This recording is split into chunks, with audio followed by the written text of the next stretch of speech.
Schoolboy Q is arguably one of the best next in the crew stories in hip-hop.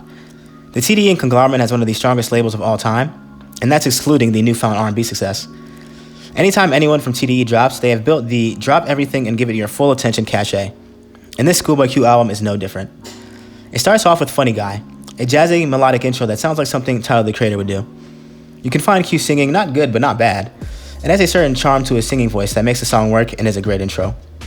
Funny Guy into the second track, Pop, is a great example of what I have seen as a theme in this album, that theme being balance. This album balances soulful, jazzy, and calm production with turn and aggressive beats in a way that I've not heard in a long time, as well as introspective content just opposed against your standard hip-hop braggadocio. Funny Guy is a smooth and calm, then Pop comes in instantly with an aggressive bass line that drops into one of the hardest beats on the album, reminiscent of something like Ride Out from Blank Face, with a harsh electric guitar lead melody. Then is Thank God For Me, a perfect example of the balance that this album displays. Starts out with a calming horn-led intro that takes a left turn into the iconic beat for Project Pat's Chicken Head. After you're done jumping around, Q lets you into his mind on Blue Slides, where he speaks on what he thinks about his journey from Fig and the trials and responsibilities of a man who has become successful, as well as just a man in general. After you're done learning and growing, it's time to turn the fuck up again with Yearn 101. This is a bombastic banger that gets you through cardio. Makes sense that the instrumental is so nuts because it's from Cardo. After is a couple more aggressive tracks in a row with Lovebirds, a deceiving title, and Movie, where Schoolboy Q is not even on it, but it's just a West Coast banger with one of the hottest from the current West, AZ Trike. After Movie, we relax again and think about the success that Q has garnered and how grateful he is to be able to provide for himself and his family on Cooties. Ohio is another clear standout, where Q and Freddie Gibbs go toe-to-toe lyrically over a Rock Marcy type, no drums, rap sample beat. Then it's probably my second favorite record after Yearn 101, being Foo featuring Ab-Soul. This track continues Q and Soul's legacy of fire collabs, being their fourth of the Druggies with Hoes song series, essentially, because there is a third unreleased one.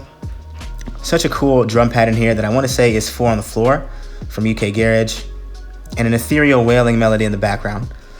I just always get a feeling of nostalgia wash over me whenever I hear marijuana, hydro, pussy, hoe, ass, titties, as I grew up on Ab-Soul and Schoolboy Q, the first rappers I knew from TDE in high school. And of course, Ab-Soul rapping a verse is going to be stellar, like it has been for the past 12 years. First is another banger, and Nunu is another Tyler the Creator type inspired song. But my next track of note has got to be the Alchemist-produced Lost Times. This track is another testament to Blue Lips being one of Q's best rapped albums. There is very little to any wasted lines or moments on this record, or this album as a whole. Then Pig Feet is the last time to really mosh on the album, the last really hard, aggressive record with a southern type 808-led beat. Another good example of balance on the album all the way until the end, as it ends in a similar way as it began with Funny Guy, as the ending track Smile takes out Blue Lips with a wiggly, singing but not really kind of rapping verse that lets the listener know Schoolboy Q is in an amazing place in his life, where he tells his fans that we make him smile, an allegory for how grateful he is for the opportunity to make it all Fig and become one of the greatest rappers and one of the greatest crews in hip-hop since 2010. Overall, this album is a masterclass in how to balance a modern hip-hop album, from production to content and even song arrangement, with very few skips, if any, and very few weak or slow points at all.